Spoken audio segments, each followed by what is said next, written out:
Dans cette séquence, nous allons faire une introduction sur la notion de série. Les séries, elles découlent des suites. Donc vous voyez ici, je considère une suite U indice n avec n appartenant à grand N. C'est-à-dire que ce grand N, on se souvient, ce sont les entiers naturels et la plus petite valeur de n, c'est 0. Donc c'est 0, 1, 2, 3, 4, 5, etc. etc. C'est-à-dire que c'est la valeur de petit n ici. Donc le premier terme de la suite, c'est U indice 0. Le deuxième terme, c'est U indice 1. Troisième terme, U indice 2. Quatrième terme, U indice 3, etc. etc. Et le énième terme, ça va être U indice grand N moins 1. Vous voyez, à chaque fois, il y a un décalage. Premier terme, je suis à 0. Deuxième terme, je suis à 1. Donc, énième terme, je suis à N moins 1. Donc ça, c'est ma liste de nombres qui représente ma suite. De cette liste, on va vouloir faire des sommes, donc ça s'appelle des sommes partielles, c'est-à-dire qu'on fait une somme finie d'éléments.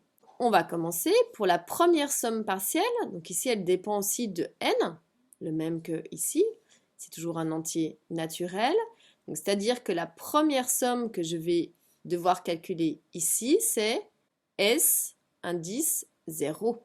Et S indice 0, c'est la somme juste du premier terme, puisque je suis au premier niveau dans ma suite. Donc je fais premier élément, la première somme, ça va me donner U0.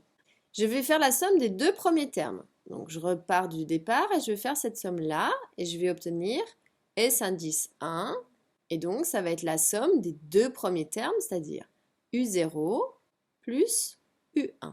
C'est-à-dire c'est la somme précédente à qui ajouter un nouveau nombre.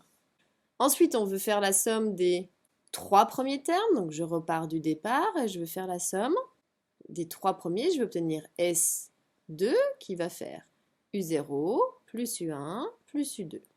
Encore la somme précédente plus un nouveau terme, etc. etc. C'est-à-dire que ici je fais la somme des quatre premiers termes, vous imaginez bien la suite. Ça va être S3 qui va donner U0 plus U1 plus U2 plus U3.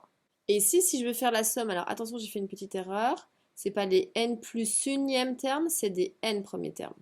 Donc si je fais la somme des n premiers termes, donc c'est-à-dire que je vais de U0 hop, jusqu'à n-1, on va calculer la somme S n-1 qui va donner U0 plus U1 plus U2 plus U3 plus jusqu'à U indice n-1. Et donc, lorsqu'on s'intéresse à la suite des sommes partielles, donc c'est-à-dire à la suite des SN, eh bien ceci, ça s'appelle la série de termes général UN. Puisque, en fait, cette somme partielle, elle dépend des éléments de la suite UN. Donc, en fait, la différence entre une suite et une série, c'est que une suite, c'est une liste infinie d'éléments. Une série, ça va être une somme infinie d'éléments. Donc maintenant, on va mettre en place de la notation et puis ensuite, on va mettre en place les théorèmes.